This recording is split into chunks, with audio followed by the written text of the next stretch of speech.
Hi guys, welcome back to another episode of Your Views Podcast, episode 4 in season 2, and you're joined by Dems Nats. and we're here today with another episode for you guys, another reasoning, another conversation, another chat. You know what to do, guys. You think they know what to do? Hit that like button, drop a comment, subscribe if you haven't subscribed yet. Well, what about your talk? Say that over again. If you haven't subscribed as yet, go ahead and hit that subscribe button. I don't know what happened. Anyways, as Nat said, guys, if you haven't already subscribed, hit that subscribe button, smash that like button, and drop a comment. So we are going to be continuing on with a series that we recently found, which is our journey in Canada. If you haven't already watched part 1 and part 2, go and watch that those 2 videos. But based on popular demand, we're here with part 3. And today we're going to be talking about our first 6 months in Canada. What was that like? How did we transition? How did we navigate the space? And all of the fun stuff, right? But to get up to date to this point, you guys are going to have to go and watch the previous 2 videos where we spoke about our airport journey and our first week. Now we're jumping ahead to the first 6 months. You start. I start? Yeah, you start. Before I start, though, I just want to say a quick background for all the persons who are new here. We came to Canada in 2019. I came as an international student. My lovely wife here came as a temporary foreign worker. And that's how we started our journey, right? All of the ins and outs was said in 2 previous videos, so go and check that out. So we're going to pick up after the first week in Canada. So when we just landed in Canada, we were actually staying with family. Air quote. To the side, air quote. And by family, I mean Nat's sister and Nat's brother-in-law, because they were the only persons who we knew in Grand Prairie at the time. And that was where we were staying at when we just landed. So we didn't have to get an apartment the first week or the first couple of weeks after being here. But we didn't have a car. We had to take the bus everywhere, and we had to walk everywhere. Yes. And we spoke about the feeling of depression and all of that in the previous episode of transitioning and taking that step back, feeling like you're taking like 5 steps back with the hopes of moving 10 steps forward. So we're still going through those emotional roller coaster. By this point in time, Nats has been working. She's been working now. She got her second job. Myself, I got my first job. My first job was with a not-for-profit organization in Canada, not a bank.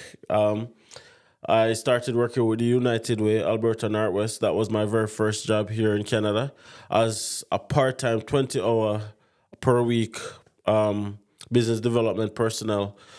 Doing that job in school, whenever school was out, I had to walk like probably 5-10 minutes to the office, and then I have another class I had to walk back, so them did fit. But anyways, that was the journey for the first. I'd say I got that job in September. I got that job the 15th of September, and I did it all the way up until the end of November. So it was a very good job. I really liked that job. It was very flexible, but it was very demanding. The amount of not mental, but the amount that the role required me to do, which is to go out, different mixers, meet different people, kind of thing, was hard to do that while focusing on school. So I had to make the decision to know what I'm going to find something more structured that will allow me to focus on school, which was at that point my main priority because I had a student visa. So I had to make school my priority. So because of that, that is when I decided to apply for a part-time teller position in a bank, because you know, a teller position, when you're done, you're done. You go for 2 hours or 3 hours, 4 hours, whatever your schedule is, put you in a shift. When you leave, tomorrow again before you think about this. That was the kind of job that I needed at that point in time, and that's how I ended up getting into banking. And then I ended up getting my first bank job in December of 2019. So it was a transition into the workplace, because in Jamaica we're used to a different kind of work environment where people are more formal in terms of everybody call each other by sirs and misses and stuff like that. But here everybody was calling everybody by first name. So I found that very strange at first. I'm like, Yo, Sean, what go on? Even to your lecturers, even to your instructors at school, and I found that. So even when I was saying Miss and Mister still, because Oh, you you just see it come. as Yeah. respect and admiration to a person, so you still do that. Everyone is looking at me weird, like, Well, you why is call me this guy sir. doing that? And even the persons you are referring to is like they find it like very shocking. So eventually I stopped doing that, and it's the same thing in the workplace. And the other thing I noticed is that nobody really care about like the way or you look in terms of your hair Or your and your tattoos or all of tattoos that. and stuff like that. Like You was in getting used to in those few months because you'll go like to like hospital or doctor and you see people with tattoo and it was like, whoa. whoa, you're like you go to your doctor office on a big tattoo on the doctor neck. You'll be I'm like, like, whoa, what's happening? right? But So relearn, unlearn. And coming from a society where that would have been like pretty much frowned upon. Even if you have a little tattoo visible in Jamaica, it's a big deal. Right, but here you have a full sleeve. One of my previous branch manager in a bank had a full sleeve on his hands, and it's nothing. because there's nothing. But at that point in time, it was still transitioning. So fast forward, guys, we needed a car. So when we landed, it was September, and we landed with our 2-year-old daughter at the time, and we know that we needed a car to transport her because even at the time she was not yet walking. So we didn't come with a lot of financial resources, as you guys know. So we were thinking about how are we gonna get a car. So we tried every trick in the book in terms of looking on Kijiji for cheap car. You know, we couldn't match up the budget. We end up deciding that we're gonna have to take a car on credit because we needed a car. Because living here in Alberta, a car is almost a need than a want in winter, especially. So we needed a car. So I did a video a couple of years ago actually where I spoke about purchasing my first car, but I'll tell you guys about it quickly. So at first I was calling around to some places, but because I didn't have enough Credit. credit or income or anything at the time, I couldn't do a car, couldn't get a car loan on my own. So at the time, I reached out to Nat's sister and I was like, hey, you know what? They're saying that if I can get a permanent resident to sign on the form, you don't have to do anything. The only thing you have to do is to sign, and then I'd get the car, I'd make the payments and everything. Of course, you know that didn't work out because she didn't do it. She's like, oh no, I'm not gonna put my name on the paper. I'm like, okay, whatever. So then I started looking into other options, and then I had a family friend, and then we found a dealership, and we believe that everything is fit because we ended up after calling around, we ended up calling A a dealership. small dealership. Like it was just open. Just open. The dealership was just open. And I called him and his name is Alex.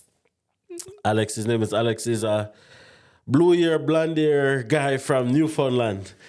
Nice guy. Anyways, spoke to him over the phone and he said like, hey, come in, let's chat, let's see what we can do. And then we go in and, I sat and chat to him and told him the situation. And he's like, okay, let me see what I can do.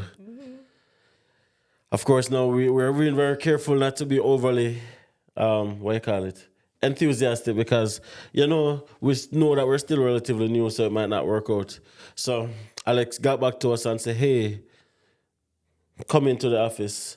Now, this was like probably now mid-October, ending of October thereabout.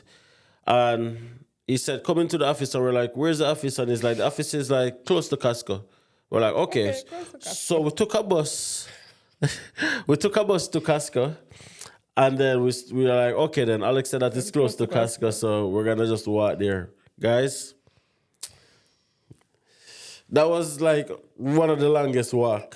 You know, like the movie, A Long Walk to Freedom. But you just go to a place you don't know the distance and person say like around the corner. Yeah. This wasn't around the corner at all. It was like the movie A Long Walk to Freedom because we were walking for a long time. And you know what made it worse, guys? It started snowing. Yeah, that was the first snowfall. Yeah. That was the first time we were seeing snow. So the first time we're experiencing snow is when we were walking in short sleeve clothes. We didn't have in a short sleeve because we came in, it was fall. We have that fall feeling. Yeah. So it was a bit chill. There's a chill in the air. It was cold. But our clothes wasn't adequate enough to withstand the Thin cold. like paper. Thin. So when we were walking in, we walked from Costco and we walked, I don't know how long. It was like probably 15 to 20 minutes walk. Yes, and snow was coming down, my nose was Running. running, we were walking in the freezing cold. It was cold. Man. It was cold, and when we reached there, so it was like he was laughing, but he was He was almost like sympathetic towards us, but yesterday he found it funny. It's like, you guys walked here?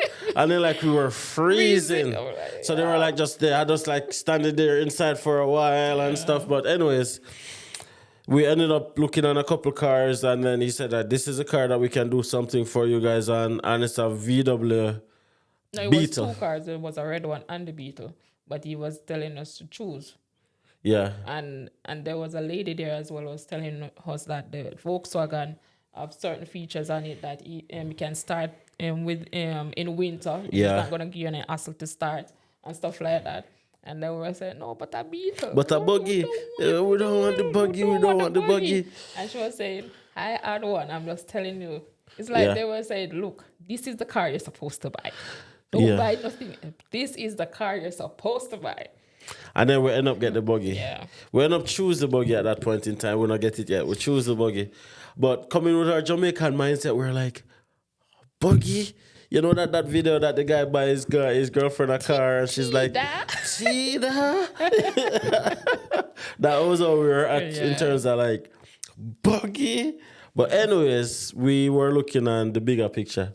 And it was a newer buggy, if that makes sense. It was like a 2016. Still buggy. But still buggy. It was nice. It was a nice buggy. That's my point. So we went in and we were talking to Alex now, and Alex was telling us that, okay, then if we can put a down payment down, then we can get the car, and then the other. So now we started putting our heads together. How can we get this down payment? So we end up reaching out to one of Natsy's family friend, and she loaned us $2,000 at the time. $2,500 was the down payment we needed. So she loaned us the $2,500, and of course, we paid it back with interest. But that was how we ended up getting a car. So we got it on credit, and the payment was exponentially high. Talk about fate, guys, because we didn't even know the payment would have been made yet. But we end up taking the car in fate.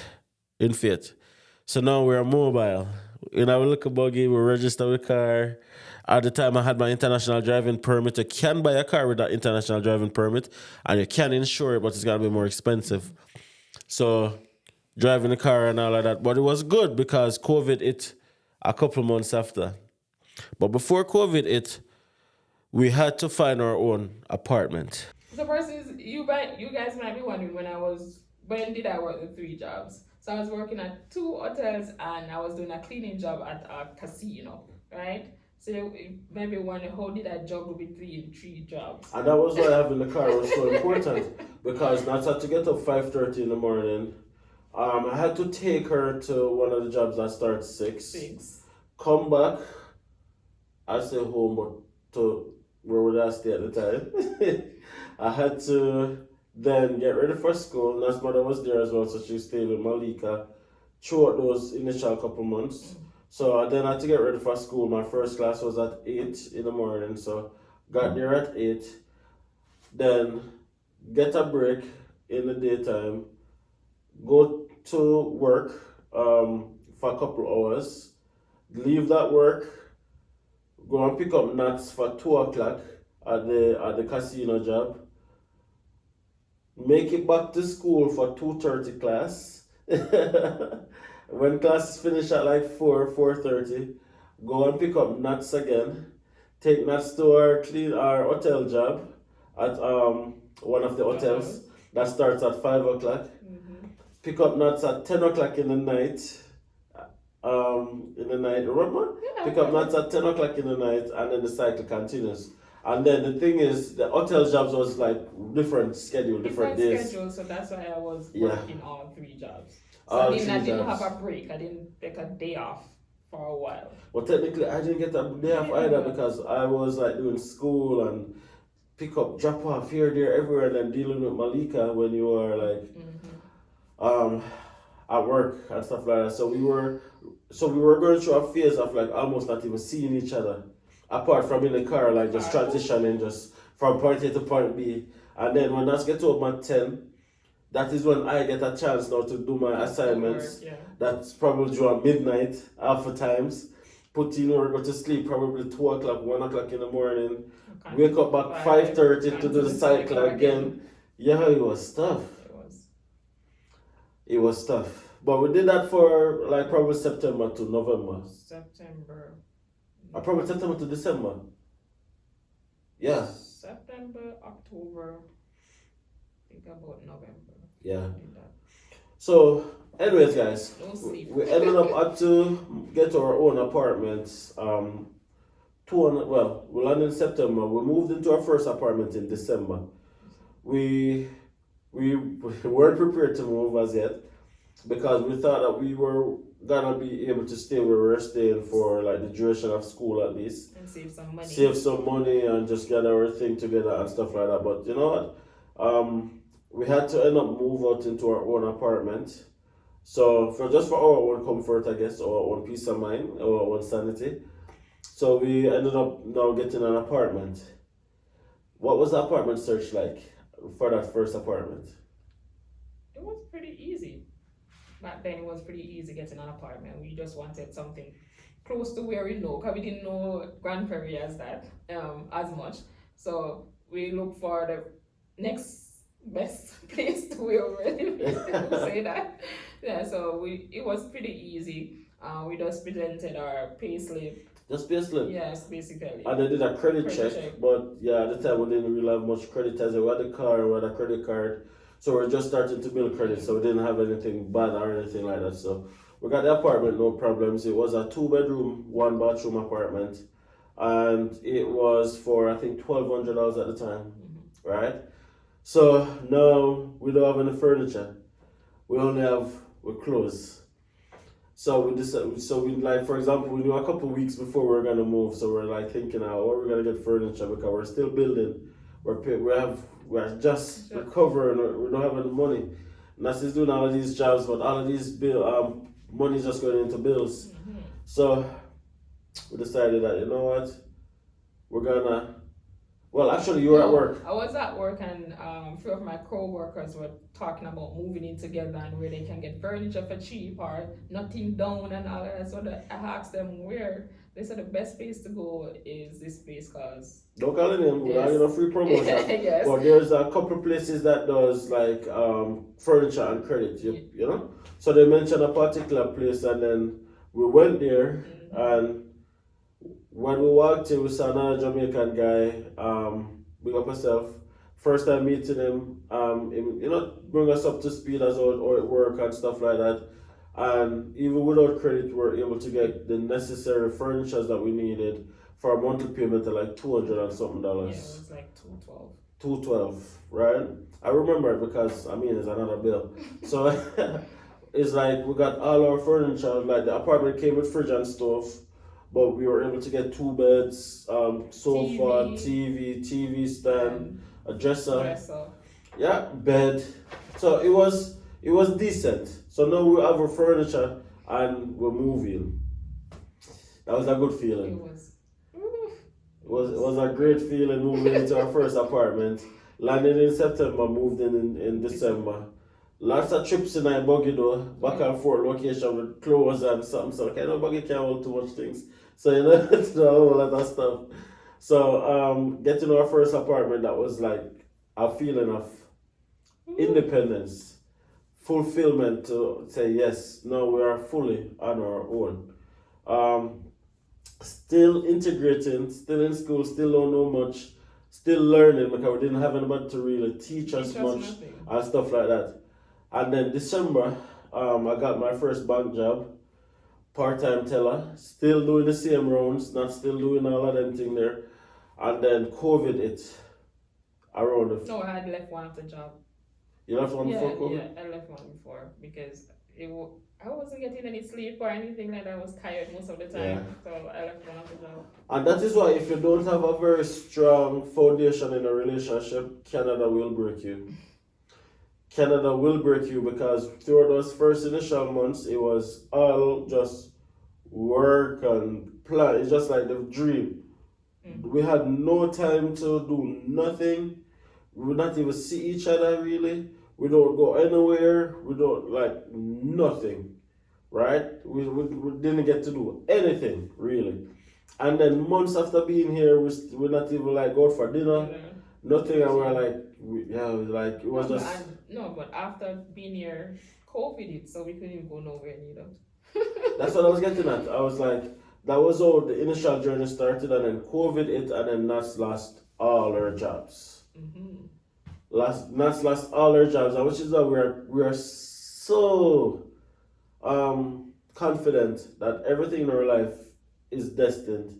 Everything in our life happened exactly as how it should. Because getting that bank job that December, COVID started becoming a thing, like here to the news, December of 2019, then January, then February. But one thing in Canada, working in a bank is a essential service. So throughout COVID, the government made it possible for essential services to work more than the 20 hours, stuff like that. And because of the essential service, I was now able to work right throughout COVID. Even when I was home getting I was still out there going to work.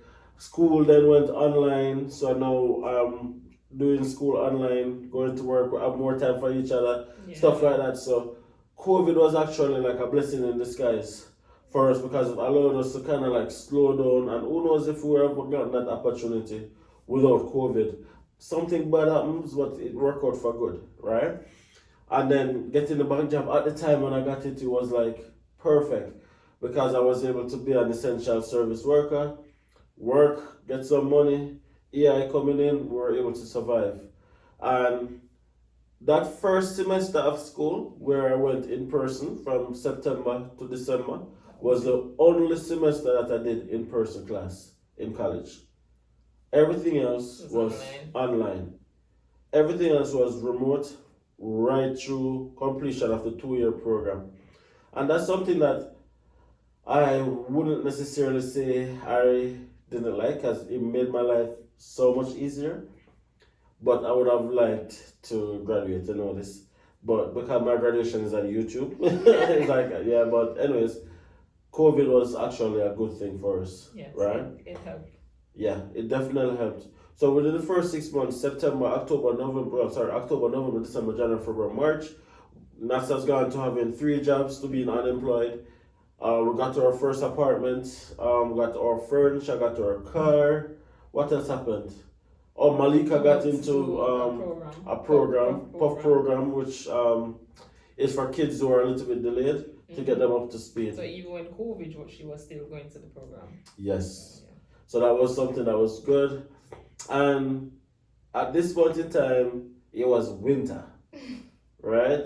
So that first winter, before Nas got laid off, we had to like be going out there and stuff like that. But let's talk about that for a little bit. What was your first winter like?